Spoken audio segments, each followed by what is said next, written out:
Greetings everyone, it's Ashley, and today I'm at Universal Orlando because I want to talk about Halloween Horror Nights. Yes, it's almost that time of year again.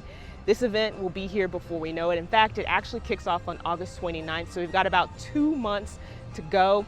But just in this past week, Universal has revealed all of the 5 original houses that will be featured at this year's event. So I'm gonna head inside Universal Studios Florida to talk about that. And then also while I'm in the park, I'm gonna take a look around to see if there's any Halloween Horror Nights preparations that are currently visible. All right, so let's get inside the park and talk Halloween Horror Nights.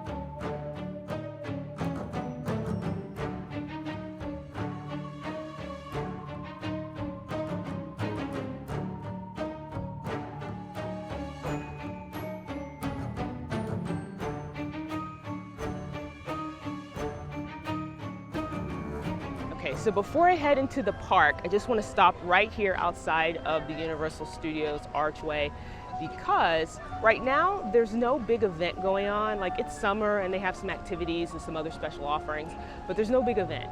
And so that means there's no medallion. But when Halloween Horror Nights comes, there will be a new medallion up there. Until then, the archway will be medallionless, but pretty soon it will have a medallion for Halloween Horror Nights.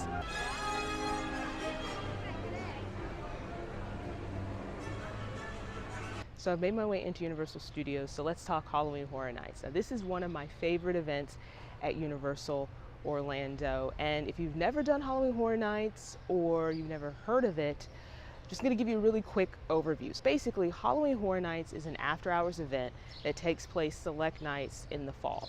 Now, typically it would start in September, but in the last few years, Universal's been moving it up earlier and earlier, and so now it starts in August, the end of August. This year it starts on August 29th. There's also an early event night on the 28th, August 28th, where it's like the premium Scream, and that's a separate ticket as well. It's a lot more expensive, but it's pretty much limited capacity. There's food included, you get to go through all the houses, and they basically pulse you through the houses, which means they just divide you into smaller groups to go through the houses. So it could be a really cool experience to do if you've never done Halloween Horror Nights. You want to try to get the most out of the event, but again, it does have that little hefty price tag. So anyway, back to Halloween Horror Nights. After-hours event, so that means it takes place after the park closes for the day, and it usually features haunted houses, scare zones, live entertainment, and themed food. Now, we already know a little bit about what's on the lineup for this year's event.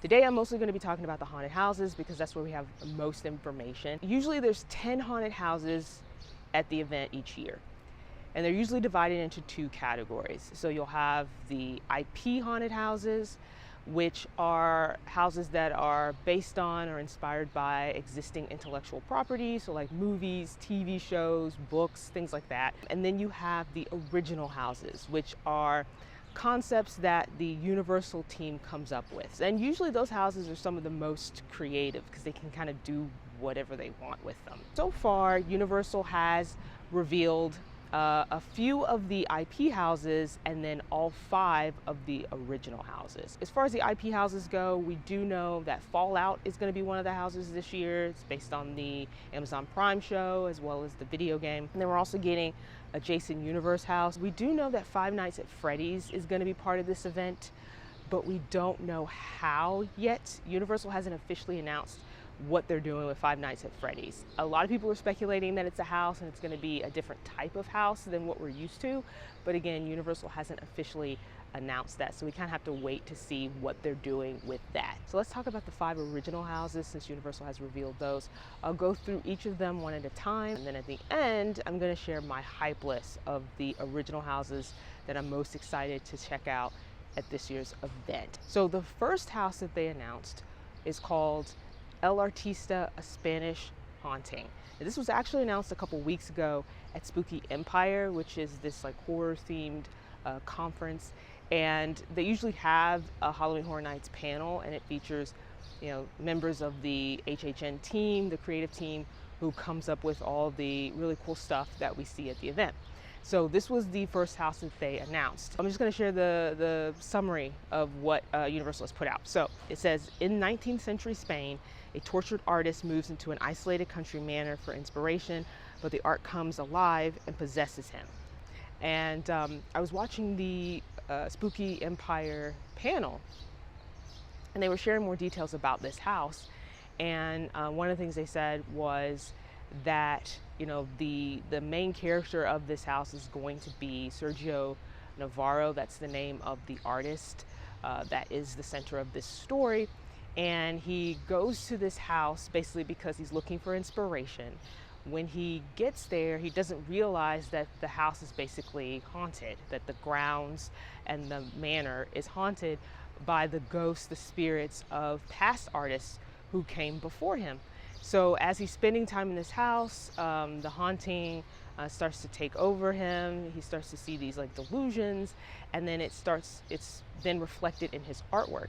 And then what happens is that basically the spirits start to use his artwork, the paintings, as portals so that they can come through. I'm really excited to see what they do with that concept, because that sounds really creepy. It sounds really cool. I also liked that they mentioned that they're going to be using a couple of really cool effects to kind of bring this house to life. So one of the effects they're going to use is called the Pepper's Ghost effect, and it's actually been featured in a number of attractions, especially classic attractions.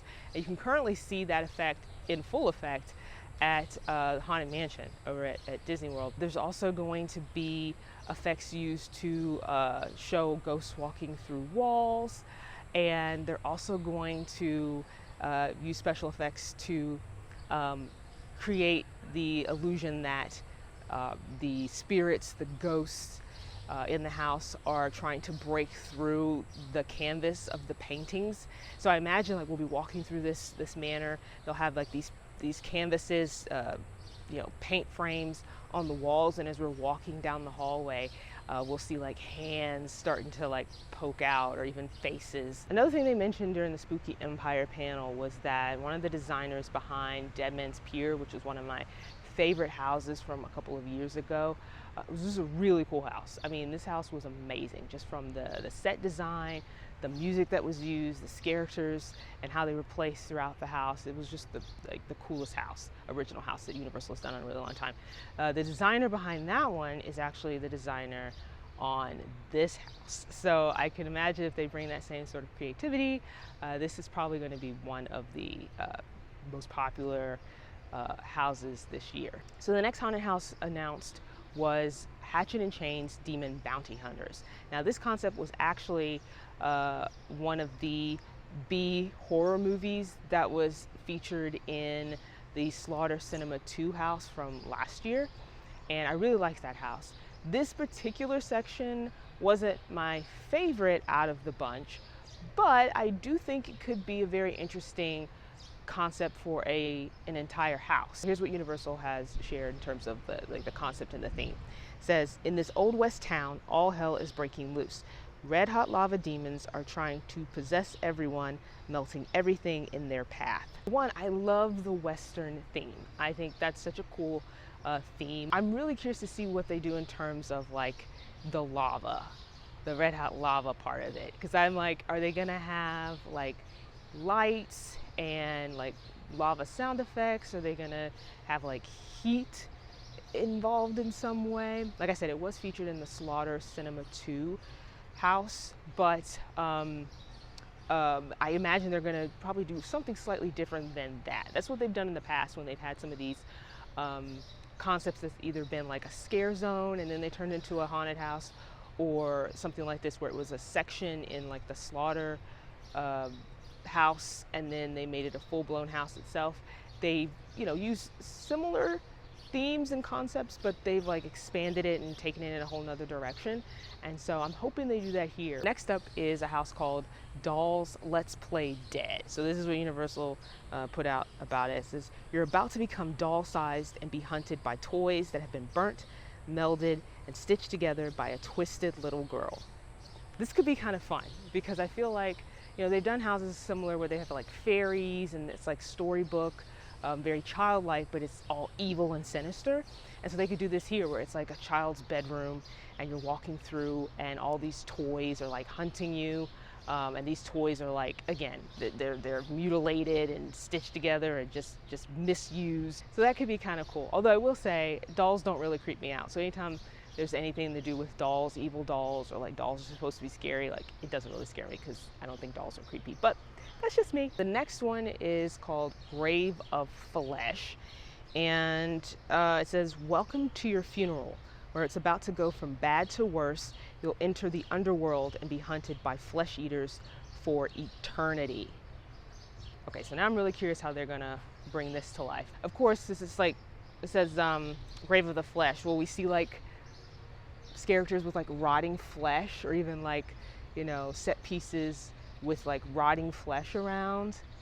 That could be really interesting. And finally, we have Galkin, Monsters of the North. I think I'm saying that correctly. I guess it's a Norse word, so I don't know how it's actually pronounced, but I'm gonna say Galkin. Galkin, Monsters of the North. So this one says, in a remote northern village, a wicked being rises from the dead with a horde of monsters. Try to escape the belly of the beast. One, I'm already excited about the fact that this is set in a like wintry kind of setting.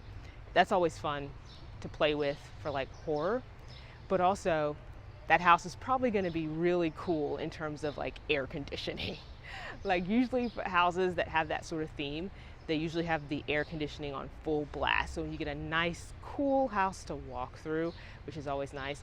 And then of course, just the theming of this could be really cool in terms of, you know, again, Norse, Nordic, you know, legend and things like that, playing with those sort of aspects, and probably water and boats and ghosts.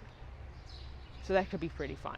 All right, so now it's time to share my hype list. And of course, I encourage all of you to share your hype list with me in the comments, because I'm always curious about what people are most excited to see for Halloween Horror Nights, because it's always different things. People are looking for different things in these houses, and I'm always surprised by, you know, what people are most excited about or what they end up liking the most. All right, so at the bottom of my hype list is Grave of Flesh, mostly just because that was the least exciting to me right now. That doesn't mean it's going to be bad, and it doesn't mean it's going to be boring or anything like that, because I haven't done the house yet. I don't know what Universal's come up with. I'm just saying, like, it's what I'm most anticipating. That one's not really jumping out at me right now. Next is probably going to be Dolls Let's Play Dead, mostly just because, as I already said before, I don't really find dolls creepy. That's not really that interesting to me, but you know, I am still going to be curious about the concept in terms of how they bring it to life, like the set pieces, the decor, the music that's used inside. But yeah, as far as like what's jumping out at me, like dolls aren't really, again, dolls aren't creepy to me. Right in the middle is going to be Hatchet and Chains, Demon Bounty Hunters. Like I said, it wasn't my favorite part of the Slaughter Cinema 2 house, but I do like the Old West theme. I do like, you know, Old West horror, what they could do with that. So that's intriguing. Plus, I just want to see the set pieces. I think it could be really cool what they put together. All right, up next is going to be Galkin, Monsters of the North, just because of all the things I already mentioned when I was talking about this concept. It sounds really cool. It sounds like they could do a lot of really cool things with this house, pulling from like Norse mythology and Norse lore, and also having some really cool characters in here in this house. And of course, again, I'm looking forward to this house being blasting cold. Like, I just want it to be freezing in there. That's all I want, really. Finally, my most hyped house right now, again, based on the concept, based on the theming, based on what has been released, is El Artista, A Spanish Haunting. This house sounds so amazing. Like, I just really love the concept here. Sounds like a lot has gone into putting this house together. And based on the things I know about the backstory and some of the, you know, art and information that they shared at Spooky Empire, this could easily be like one of the best houses this year. Again, I'm just basing this on what I've learned so far about this house, but this is the one I'm most looking forward to, original house that I'm most looking forward to at this year's event. So I'm now going to make my way around the park to see if there's any visible Halloween Horror Nights preparations underway. I don't expect a lot of them, but I'm sure we'll see something. So right over here near what used to be the Fear Factor Theater, and this is also, in the past, this has been used for the Nightmare Fuel show during Halloween Horror Nights. They have some trusses up Nothing, no signage or anything on them. Over here near Men in Black, we have some more trusses up. And usually this is where they have the entrances to 2 of the haunted houses. Again, no signage up right now, but they do have these trusses up. So slowly but surely, we're starting to see some HHN presence. So over here by Simpson's exit, it's not much, but you can see the tents, the sprung tents for some of the houses. They even have like some trucks here. You can kind of see the lifts there in the back too. I almost forgot to mention that Universal revealed what the overall theme for this year's Halloween Horror Nights is going to be. So the theme is going to lean into sort of the gothic horror elements. And the one word they keep throwing around in terms of to give you an idea of what the aesthetic is going to look like in terms of this theme is conservatory. And we saw that with some of the early stuff that they revealed about Halloween Horror Nights, some of the early like ad campaign and merchandise. You know, big, large hallways, stained glass windows. They've mentioned, you know, gargoyles and things like that. So I'm really excited to see that concept come to life and how it's used throughout the park. Because that's the cool thing about the overall theme for the event is that it's not just going to be, you know, relegated to one spot. It's going to be utilized throughout the entire event. So you'll see mentions of it, references to it in some of the haunted houses, even if those haunted houses aren't necessarily Gothic themed. Over here in the courtyard for Cafe La Bamba, they've actually got several trusses set up here. Usually this is where they have one of the food booths, one of the themed, you know, food booths. Sometimes it's a bar. But yeah, they already have the trusses up. Again, no decorations or anything, but they already have it set up here in the courtyard. Over here across from Cafe La Bamba, right next to Central Park, they also have a truss set up. Now, in years past, this was usually where they had the sign for the Lagoon show that they would have during Halloween Horror Nights. They've not announced a Lagoon show or anything for Halloween Horror Nights this year. So we don't know if we're gonna get that bit of live entertainment back. But again, there's a truss here, so maybe it could be, or maybe it could be for something else entirely. Who knows? Over here next to Lagoon, they have this truss set up, and I feel like this has already been set up. I feel like this is a carryover from previous events, which means they just leave it up and then they retheme it for whatever new event is happening. I feel like that's the case. I could be wrong, but either way, this is usually where they have one of the themed bars. So this could be, you know, another bar over here for Halloween Horror Nights. If you want to get your Halloween Horror Nights fixed before the event starts, if you happen to be over here at Universal Studios, you can head over to Five and Dime because they have the merchandise for Halloween Horror Nights. And anytime they do the big IP house reveals, they drop new merchandise. So right now, the last big IP house that they announced was the Jason Universe house. So the most prominent merchandise on display is the Jason Universe merchandise, but they also have Fallout merchandise because that was one of the IP houses that they revealed. And then they also have just like the generic Halloween Horror Nights merchandise with the Never Go Alone tagline, which is the tagline for this year as well. So I've made my way over to the New York section over here near Rip Ride Rocket, which is officially closing on August 18th. They have these construction walls up here, and my question is, in relation to Halloween Horror Nights, is usually this is where they have entrances to a couple of the houses. Like they'll have the trusses right over here in this section, but now they have the construction walls. So this coaster closes before Halloween Horror Nights begins. So there's a chance that they could open this back up for Halloween Horror Nights to put the entrances to the houses there. Otherwise, I don't know what they're going to do. Also over here in the New York section is what is usually the venue for the Halloween Horror Nights tribute store. Now, this year, the tribute store will be celebrating 10 years, so I don't know what they're going to do special for the 10th anniversary. I don't even know if this is actually going to be the site of the Halloween Horror Nights tribute store. Again, usually this is where it is. There's no decorations or anything up now. There's no signs of anything, but this is usually where it is. Now, I'm really curious to see how that Gothic theme for this event ties into the tribute store. And again, if they do anything special for the 10th anniversary. I really love the tribute store because you go in and it's not just, a merchandise store. There's all these props and, projections and things that they use to make this like an interactive attraction. And it's so cool to see what they come up with each year. All right, everyone, so that's gonna wrap up my time here at Universal Orlando. I hope you enjoyed joining me for some Halloween Horror Nights updates. Now we just wait for Universal to reveal the rest of the haunted houses, the IP houses, the scare zones, the themed food, and then before we know it, it'll be time for Halloween Horror Nights. And of course, I will try my best to bring you all the updates as they happen.